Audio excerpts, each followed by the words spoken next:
যেমন এখানে ক্রয় কয়টা আছে, 1টা 2টা 3টা 4টা 5টা ক্রয় আছে, ঠিক নগদের মতো। নগদেও ছিল 5টা নগদ, ক্রয়েও সেরকম 5টা ক্রয় আছে। ঠিক আছে, তো আমরা জাস্ট একটা দিয়েই করলাম, নগদের সাথে দিয়ে একই রকমভাবে প্রত্যেকটাই হবে। ঠিক আছে, আচ্ছা এই ঠিক একই কাজটাকে আমরা এখন করব কি দিয়ে? চলমান জের ছক দিয়ে। আমরা চলমান জের ছকটা একটু দেখে আসি। চলমান জের ছকটা হচ্ছে ঠিক এরকম, উপরে থাকে পৃষ্ঠা নম্বর, হিসাবের কোড নম্বর, আমরা যেহেতু নগদ হিসাব করছি নগদ হিসাব লেখা হয়েছে এখানে, এবং এদিকে ঘরের মধ্যে তারিখ, বিবরণ, যাবতীয় পৃষ্ঠা, ডেবিট টাকা, ক্রেডিট টাকা এবং জের, ডেবিট জের, ক্রেডিট জের। এবার আমরা সেই অঙ্কটাতে আবার চলে যাই। ঠিক আছে, তো সেই অঙ্কটাতে গেলে আমরা কোথায় যাবো? জাবেদায় যাবো। জাবেদায় আমরা যাচ্ছি। জাবেদার মধ্যে এখানে ওই যে নগদ হিসাব, ডেবিট, ক্রেডিট, ডেবিট, তারপর এদিকে হচ্ছে ক্রেডিট, এদিকে হচ্ছে ক্রেডিট। তাহলে প্রথম মাসের জানুয়ারি 1 তারিখ, নগদ হিসাবটা কোন পাশে আছে? ডেবিট পাশে। সুতরাং ডেবিট পাশে টাকাটা যাবে। হিসাবের নাম কি হবে? মূলধন হিসাব। তারিখ কত? জানুয়ারির 1। তাহলে আমরা একটু দেখি, এই যে জানুয়ারির 1 বসানো ডেবিট পাশে টাকা, যেহেতু ডেবিট পাশে আছে নগদ হিসাবটা, হিসাবের নগদ হিসাবের অ্যাগেন্সটে কী ছিল? মূলধন হিসাব। সেই মূলধন হিসাবটা আমরা এখানে বসালাম। ঠিক আছে, এবং বসানোর পর আমরা ওই দিনের ব্যালেন্স তৈরি করে ফেলবো। ব্যালেন্স কোথায় যাবে? নগদ হিসাব কি সম্পদ না? সম্পদের ব্যালেন্স কি? ডেবিট হয়। টাকাটাও আছে ডেবিট পাশে, সুতরাং ডেবিট পাশেই যাবে ব্যালেন্সটা। তাহলে আমরা 1 তারিখের ব্যালেন্স জেনে ফেললাম 50,000 টাকা। ঠিক আছে না? এবার আমরা যাব 2 তারিখ। 2 তারিখ হচ্ছে নগদ হিসাব কোন পাশে আছে? ক্রেডিট পাশে 5,000 টাকা, এবং ঠিক তার এগেনস্ট যে, অর্থাৎ তার বিপরীতে যে কন্ট্রারি যে হিসাবটা আছে সেটা হচ্ছে ক্রয় হিসাব। ওকে, তাহলে জানুয়ারি 2 তারিখে হচ্ছে ক্রয় হিসাব, ক্রেডিট পাশে টাকাটা যাবে এবং হিসাবের নাম হবে কি? ক্রয় হিসাব। দেখো তাহলে ঠিক আছে কিনা?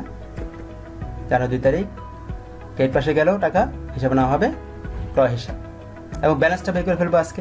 আচ্ছা, আমরা যেহেতু ডেবিটে ব্যালেন্স করছি, সব টাকাগুলো কিন্তু ডেবিটে যাবে, আমাদের ক্রেডিটে কোনো টাকাই যাবে না। সব টাকা যাবে কোন পাশে? ডেবিট পাশে। তাহলে সেক্ষেত্রে এখন কি হবে?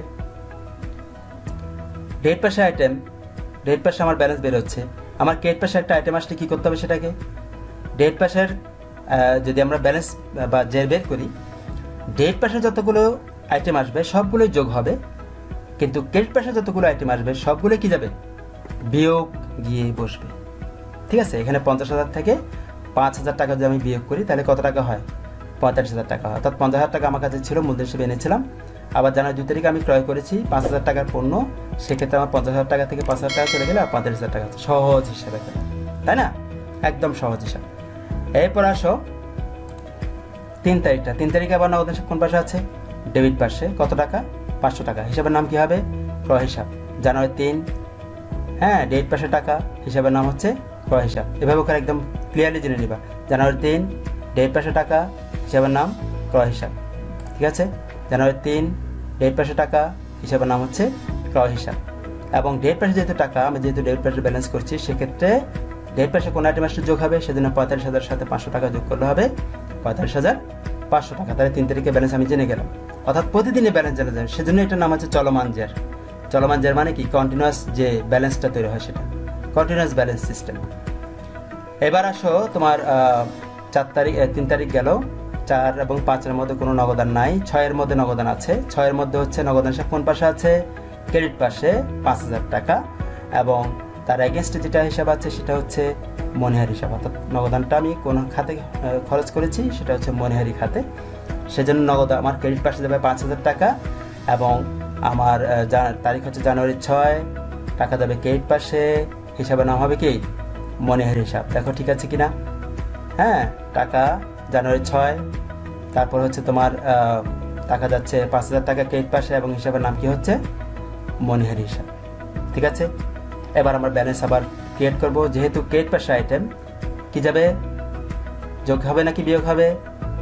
বিয়োগ হবে। Very good. যেহেতু ক্রেডিট পাশে আইটেম, আমরা ডেবিট পাশের কি করছি? ব্যালেন্স বের করছি। সেক্ষেত্রে আমরা ডেবিট পাশের ব্যালেন্স যেহেতু বের করছি, ক্রেডিট পাশে কোনো আইটেম আসছে সেটা বিয়োগ যাবে। সেহেতু 45,500 টাকা থেকে 5,000 টাকা যদি আমি বিয়োগ করি, ব্যালেন্স থাকে আমার 40,500 টাকা। তাহলে 45,500 থেকে 5,000 টাকা গেলে 40,500 টাকা থাকছে, তাই তো? ওকে, এবার আসি লাস্ট জানুয়ারি 7। এখানে নগদ হিসাব আছে কোন পাশে? ক্রেডিট পাশে। ক্রেডিট পাশে 5,000 টাকা যাবে। জানুয়ারি 7 তারিখ ক্রেডিট পাশে যাবে 5,000 টাকা, হিসাবের নাম কি হবে? অর্থাৎ এই ক্রেডিটের বিপরীতে যেটা আছে ডেবিট পাশে যে আইটেমটা আছে সেটা, ডেবিট পাশে আইটেম আছে এখানে কি ক্রয় হিসাব। খেয়াল করো এখানে দুটো আইটেম আছে কিন্তু ক্রেডিট পাশে 5,000 টাকা 5,000 টাকা, একটা হচ্ছে নগদ আর একটা হচ্ছে ব্যাংক। এখন তোমাকে করতে হবে কি, এই যে নগদ ডেবিট যেহেতু এখানে একটা আছে, তুমি নিশ্চিত থাকতে পারছো কোনো কোনো আইটেমে সেটা দেখা যাবে তোমার দুই পাশে দুটো আছে, ডেবিট পাশেও দুটো আছে, ক্রেডিট পাশেও দুটো আছে, বা ক্রেডিট পাশে 3টা, ডেবিট পাশে 2টা, তখন সেটা কিন্তু একটু ভিন্ন হবে। ওরকম অঙ্ক তোমাদের আপাতত আসবে না, সেজন্য সেটা আমি দেখাচ্ছি না। আপাতত আমি যেটা দেখাচ্ছি সেটা হচ্ছে ডেবিট পাশে আইটেম যেহেতু 10,000 টাকা। আবার আমি যদি এখন ক্রয় হিসাব করতে চাই, আমি যদি এখন খতিয়ান ক্রয় হিসাব করি, তাহলে ক্রয় হিসাব লিখে সরাসরি কিন্তু আমাদের একটা লিখে দিলে হবে না, দুটো লিখতে হবে। নগদ হিসাবের জন্য একটা করতে হবে, ব্যাংক হিসাবের জন্য একটা করতে হবে, অর্থাৎ জানুয়ারি 7 দুবার লিখতে হবে। জানুয়ারি 7 দুবার লিখে এখানে দেখুন জানুয়ারি 7 লিখে একবার নগদ হিসাব দিতে হবে, একবার ব্যাংক হিসাব দিতে হবে। যদি আমরা কী হিসাব করি, যদি আমরা ক্রয় হিসাব করি, তো এগুলো তো একটা, কিন্তু এখানে দুটো হিসাব করতে হবে, দুইবার দিতে হবে। জানুয়ারি 7 লিখে একবার লিখতে হবে নগদ হিসাব দিয়ে 5,000 টাকা, আর একবার জানুয়ারি 7 দিয়ে ব্যাংক হিসাব দিয়ে লিখতে হবে 5,000 টাকা। আচ্ছা, যাই হোক, ব্যাপারটা আশা করি তোমরা বুঝতে পারছো। এখানে নগদ হিসাবটা যেহেতু ক্রেডিট পাশে আছে, আমি ক্রেডিট পাশে টাকাটা বসাবো 5,000 টাকা, কিন্তু হিসাবের নাম কি হবে, ক্রয় হিসাব। তাহলে আমরা বসাই জানুয়ারি 7 তারিখ, ক্রেডিট পাশে টাকা 5,000 এবং ডেবিট পাশে যে আইটেমটা আছে সেটা হচ্ছে ক্রয় হিসাব। It's okay, fine. এবার আমরা ব্যালেন্স বের করবো, আবার ক্রেডিট পাশে আইটেম, সুতরাং আবার কি যাবে, আবার মাইনাস যাবে। তাহলে 40,500 টাকার থেকে 5,000 টাকা যদি আমি মাইনাস দিয়ে দেই, কত টাকা বের হবে, 35,500 টাকা। এর আগের অঙ্ক আমরা কত করছি, 35,500 টাকা ব্যালেন্স। খেয়াল করেছো কৃষক আমাদের কত ব্যালেন্স হয়েছিল, 35,500 টাকা ব্যালেন্স হয়েছিল, তাই না? ওই যে ব্যালেন্স সিটি, ব্যালেন্স বিডি। আচ্ছা, ব্যালেন্স সিটি মনে আছে তো? ব্যালেন্স সিটি হচ্ছে ব্যালেন্স ক্যারিড ডাউন, আর ব্যালেন্স বিডি হচ্ছে ব্যালেন্স ব্রড ডাউন। ক্যারি থেকে ক্যারিড,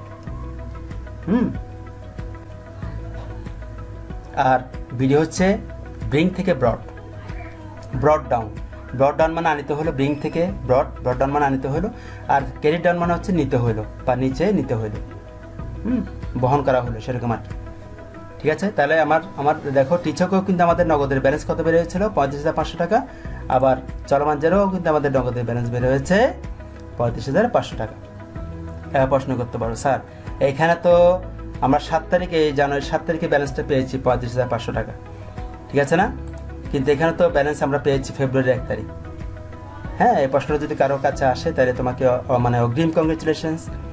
আর যদি কারো কাছে না আসে তাহলে আসাটা স্বাভাবিক ছিল। এখন থেকে সেরকম প্রশ্ন নিজের মধ্যে ক্রিয়েট করবা যে এখানে এরকম ওইখানে ওরকম কেন। হ্যাঁ, আমি তোমাদের বলেছিলাম টিচক প্রক্রিয়া আমরা জানি পুরো একটা নির্দিষ্ট সময় পর, অর্থাৎ যে মাসে আমরা অঙ্ক করছি সে মাসের শেষ তারিখে কি আমরা ব্যালেন্সটা জানতে পারি। এই মাসের শেষ তারিখে কি আমরা ব্যালেন্সটা জানতে পারি।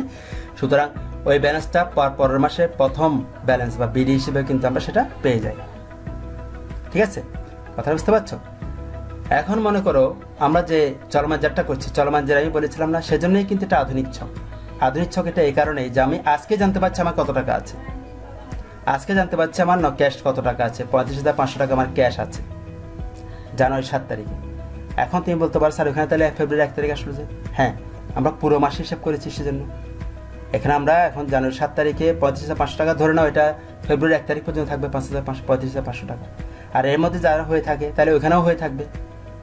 এখানে যদি আরও হয় যে 9, 10, 11, 12 এভাবে করে যদি আরও হয় তাহলে এখানেও আরও হবে 9, 10, 11, 12, 9, 10, 11, 12, 13, 14, 15, 16 এভাবে করে একেবারে 31 তারিখ পর্যন্ত ব্যালেন্স, 31 তারিখ আগ পর্যন্ত তোমার লেনদেন হলো।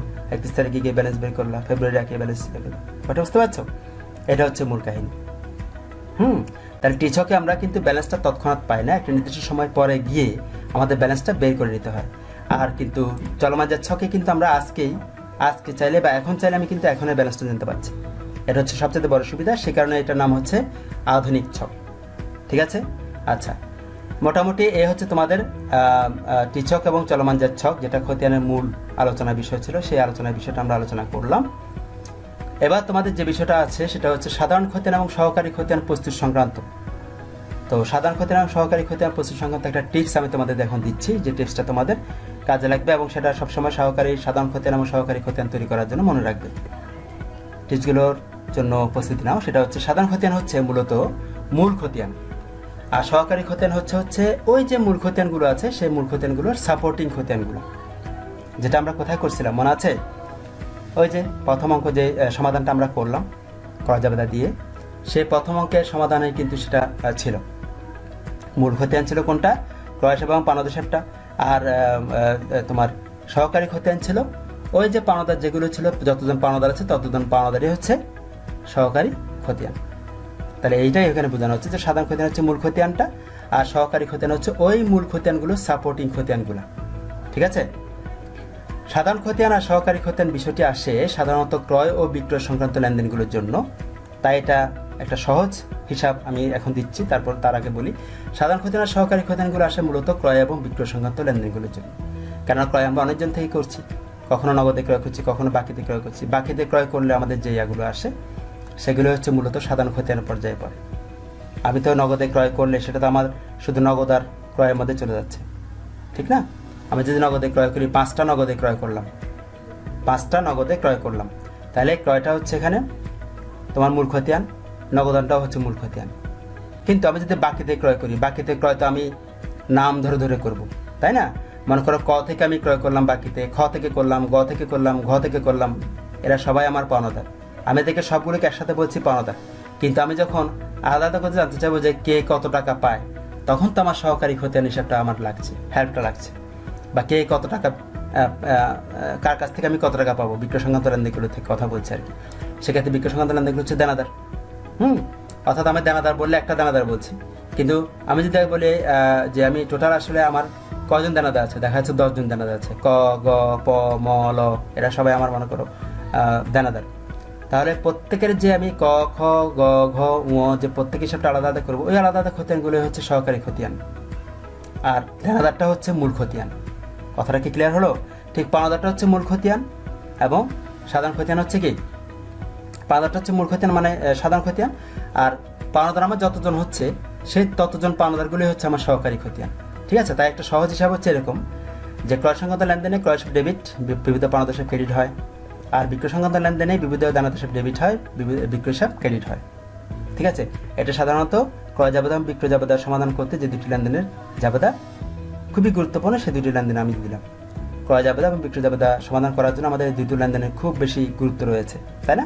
এটা আমাদের ছকের মধ্যে আছে, ক্রয় জাবেদার ছকের মধ্যে এটা আছে, বিক্রয় জাবেদার ছকের মধ্যে আমাদের এটা আছে। আশা করি বুঝতে পেরেছো। এবং এখানে যে বিবিধ পাওনাদার কথাটা বলছি, বিবিধ মানে কি, সানরাই ক্রেডিটর্স, আর এটা হচ্ছে সানরাই ডেটর্স। সানরাই মানে বিবিধ, অর্থাৎ আমার বিবিধ পাওনাদার কথাটা এই কারণে বলা হচ্ছে অনেকজন পাওনাদার থাকতে পারে, সবগুলো পাওনাদার মিলে হচ্ছে বিবিধ পাওনাদার। হ্যাঁ, এখন ক পাওনাদার, খ পাওনাদার, গ পাওনাদার, পাওনাদার উইথিন ব্র্যাকেটে ক, পাওনাদার উইথিন ব্র্যাকেটে খ। আমি ক থেকে এত টাকা কিনলাম, খ থেকে এত টাকা কিনলাম, গ থেকে এত টাকা কিনলাম, ঘ থেকে এত টাকা কিনলাম, এগুলো হচ্ছে আলাদা আলাদা যে পাওনাদারগুলো সেগুলো, আর ওগুলো হচ্ছে সহকারী খতিয়ান। তাহলে এখানে এগুলো হচ্ছে মূল খতিয়ান। এই যে ক্রয় হিসাব, পাওনাদার হিসাব, এটা হচ্ছে মূল খতিয়ান, বিবিধ দানাদার বিক্রয়, এগুলো হচ্ছে মূল খতিয়ান। সহকারী খতিয়ান হচ্ছে বিবিধ পাওনাদার যতজন আছে এগুলো, আর বিবিধ দানাদার যতজন আছে এগুলো হচ্ছে সহকারী খতিয়ান। ঠিক আছে, এখানে ক্রয় হিসাব, বিবিধ পাওনাদার হিসাব, বিক্রয় হিসাব, বিবিধ দানাদার হিসাব, এগুলো মূল বা সাধারণ খতিয়ান। আমি এটা অলরেডি এর মধ্যে আলোচনা করেছি। আর বিবিধ পাওনাদার হিসাব এবং বিবিধ দানাদার হিসাবে বিপরীতে যে কোম্পানি বা ব্যক্তি বিশেষের নাম থাকবে ওইগুলো হলো সাপোর্টিং বা সহকারী খতিয়ান। আশা করি আরও ক্লিয়ার হয়েছে, হয়নি? এতক্ষণ ধরে যে আলোচনাটা করেছি সেই আলোচনাটা হচ্ছে সেটা যে বিবিধ পাওনাদার হিসাব এবং বিবিধ দানাদার হিসাবের বিপরীতে যে কোম্পানি বা ব্যক্তি বিশেষের নাম থাকে ওগুলো হচ্ছে সাপোর্টিং বা সহকারী খতিয়ান। হ্যাঁ, পাওনাদার যতজন থাকবে ততজনই আমাদের সাপোর্টিং সহকারী খতিয়ান হবে, দানাদার যতজন থাকবে ততজনই আমাদের কি সহকারী খতিয়ান হবে। তাহলে এই হচ্ছে মূলত তোমাদের খতিয়ানের আলোচনা। আশা করছি আজকে পুরো খতিয়ান নিয়ে আলোচনা করলাম। আশা করছি এই খতিয়ানটা তোমরা সহজভাবে বুঝতে পেরেছো। তারপর যদি বুঝতে না পারো কি করবা, খতিয়ান সংক্রান্ত কোনো জিজ্ঞাসা থাকলে বা না বুঝে থাকলে কমেন্ট করবা, অথবা 01820362212 এই নাম্বারে আমার সাথে যোগাযোগ করবা। মনে থাকবে, আশা করি তোমরা করবা। যদি কমেন্ট করো আমি উত্তরটা সঙ্গে সঙ্গে দিয়ে দেবো। তোমাদের ক্লাস চলাকালীন আমি থাকবো, কিন্তু আমি ক্লাসরুমে থাকবো। তোমাদের ক্লাস চলাকালীন সময়ে, অর্থাৎ যে টাইমটা দেওয়া হয়েছে এখানে, সেই টাইমটার ভিতরে কিন্তু আমাকে ক্লাসরুমে তোমরা পাবা। তৎক্ষণাৎ কমেন্ট করে কিন্তু যে প্রশ্নটা করবো আমি তৎক্ষণাৎ তোমাদের সেই প্রশ্ন উত্তর দিয়ে দেবো। ঠিক আছে, বুঝতে পারছো? হ্যাঁ, আর যদি তোমার মনে হয় না আমি পরে জিজ্ঞেস করবো, কোনো সমস্যা নাই। কমেন্ট করতে তোমার যদি লজ্জা লেগে থাকে তাহলে তুমি আমাকে অবশ্যই ফোন করতে পারবা। ফোন নাম্বারটা তো আমি এখানে দিলাম, 01820362212 এই নাম্বারে আমাকে ফোন করে যোগাযোগ করতে পারো পরে যে কোনো সময়। ঠিক আছে, ঘুমানোর নির্দিষ্ট সময় হচ্ছে 10টা, সর্বোচ্চ 11টা। এরপরে মানে তোমার জেগে থাকার কোনো আর চান্স নেই। আমরা থাকছি কেন, আমাদের বিষয়টা হচ্ছে ভিন্ন।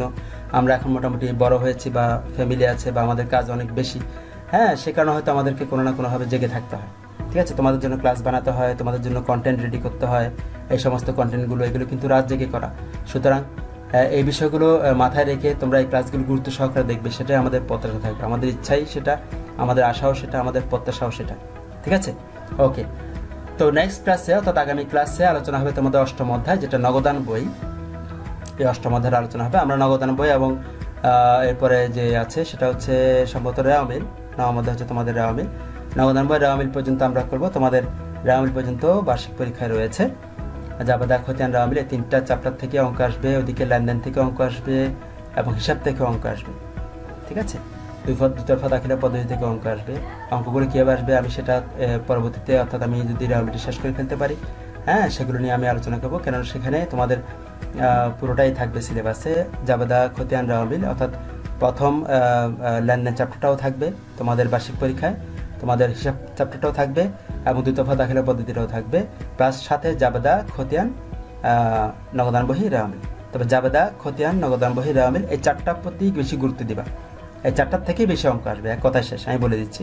আর হিসাব, লেনদেন, তারপর দুতরফা দাখিলা পদ্ধতি, এগুলোর মধ্যে থেকে সাপোর্টিং আসবে। ওই যে ক খ গ 3টা আছে, হয়তো কতে দিয়ে দিলাম লেনদেন থেকে একটা, খতে দিয়ে দিলাম মনে করো হিসাব থেকে একটা, গতে মনে করো নগদান বহি কিংবা জাবেদা কিংবা খতিয়ান বা রেওয়ামিল এই ধরনের কিছু আমি দিয়ে দিলাম। ওকে, তাহলে আগামী ক্লাসে আলোচনা হবে অষ্টম অধ্যায় নগদান বই। তোমরা ভালো করে দেখে আসবে, অর্থাৎ বইটা ভালো করে পড়ে আসবে এবং সেখান থেকেও আমি আলোচনা করবো। অবশ্যই বইয়ের আদলেই কিন্তু আমি আলোচনা করছি সবগুলো, এবং বইয়ের আদলেই কিন্তু আলোচনা চলবে। সুতরাং বইয়ের বিকল্প কোনো কিছু নাই। টেক্সট বইটা খুব ভালো করে দেখবা। ওই টেক্সট বইটা দেখে আসলে আমার যে আলোচনাটা থাকবে নেক্সট ক্লাসে নগদান বই সম্পর্কে, সেটা তোমাদের বুঝতে খুবই সুবিধা হবে। ঠিক আছে, তো আজ এই পর্যন্তই। বাড়ি কাজ হিসেবে তোমাদের জন্য থাকবে ফাহিম অ্যান্ড ব্রাদার্সের 2020 সালে জানুয়ারি মাসে লেনদেন সমূহ নিম্নরূপ। 2020 জানুয়ারি 5 নাহিদ অ্যান্ড ব্রাদার্সের নিকট প্রতি কেজি 50 টাকা দরে 2500 কেজি কাটারভোগ চাল বিক্রয়, কারবারি বাট্টা 5%, 4 নম্বর 103। দানাবাজারের নিকট প্রতি টিন 1440 টাকা করে দরে 25 টিন সয়াবিন তেল বিক্রয়, কারবারি বাট্টা হচ্ছে 3%, 4 নম্বর 110। ঠিক আছে, এগুলোর থেকে তোমাদের প্রশ্ন তৈরি করতে হবে, উত্তর করতে হবে। প্রশ্নগুলো হচ্ছে এরকম: নাহিদ অ্যান্ড ব্রাদার্সের নিকট নিট বিক্রয়ের যে নিট বিক্রয় সেটা পরিমাণ নির্ণয় করো। আসলে নিকটটা ওই যে বলা হয়েছে নিট বিক্রয় বের করার জন্য নাহিদ অ্যান্ড ব্রাদার্সের নিকট যে আমরা নিট বিক্রয় করেছি সেটা কত, নিট বিক্রয় কথাটা জন্য বলা হয়েছে। এখানে কারবারি বাট্টা রয়েছে, বুঝতে পারছো, কারবারি বাট্টা বাদ দিলে এই টোটাল টাকা থেকে অর্থাৎ 50 টাকা করে 2500 গুণ করে যেটা হবে সেটার থেকে 5% যদি বাদ দিয়ে দিই আমরা, যে টাকাটা থাকবে সেটাই হচ্ছে নিট বিক্রয়। বলেই দিলাম আনসারটা। ঠিক আছে, উপরোক্ত লেনদেনগুলির সাধারণ খতিয়ান উদ্ধৃত দেখাও। এই প্রতি লেনদেনগুলোর সাধারণ খতিয়ান কি মনে আছে? এটা বিক্রয়ের লেনদেন এগুলা। তাহলে বিক্রয় এবং দেনাদার এই দুটো হচ্ছে সাধারণ খতিয়ান, আর সহকারী খতিয়ান হচ্ছে এই যে Nahid and brothers, Jamil brothers. Okay, আমি একদম তৎক্ষণাৎই সেটা বলে দিলাম এবং আশা করছি তোমরা সেই অঙ্কটা খুব সহজভাবে করতে পারবে। একটা সহজ আমি অঙ্ক দিয়েছি, এখানে 2টো না 3টে বা 4টা লেনদেন থাকতে পারে। ঠিক আছে, এবার 2টো লেনদেন দিয়েও কিন্তু পরীক্ষা আসছে। এটা কিন্তু একটা বোর্ডের প্রশ্ন। ঠিক আছে, বোর্ডে কিন্তু এই ধরনের প্রশ্নই হয়, খেয়াল করিও। তাহলে কিন্তু এটা চট্টগ্রাম বোর্ড 2015 সালে বা 17 বা 15 ধরনের আসছিল। যাই হোক, চট্টগ্রাম বোর্ডে আসছিল। সেক্ষেত্রে এই অঙ্কটা তোমরা করে নিয়ে আসবে এবং করে নিয়ে আসলে আমি বুঝবো তোমরা আসলে এই খতিয়ানটা খুব ভালো মতো বুঝেছো। ঠিক আছে, খতিয়ানটা ভালো মতো বুঝেছো, এই সান্ত্বনাটা আমার থাকবে এবং আশা করছি তোমরা অঙ্কটা করে নিয়ে আসবে। করে নিয়ে আসলে বাড়ির কাজটাও হয়ে যাবে, পড়াটাও হয়ে যাবে। ওকে, এবং অবশ্যই পড়াতে খুব মনোযোগী হও, অনলাইন ক্লাসগুলো ঠিক মতো করো, অনলাইন ক্লাসগুলো ঠিক মতো দেখো। হ্যাঁ, আজ এ পর্যন্তই। ভালো থাকো, সুস্থ থাকো, নিরাপদে থাকো এবং অনলাইন ক্লাসগুলো ঠিক মতো দেখো, এই আশা থাকবে। Okay, thank you and see you letter.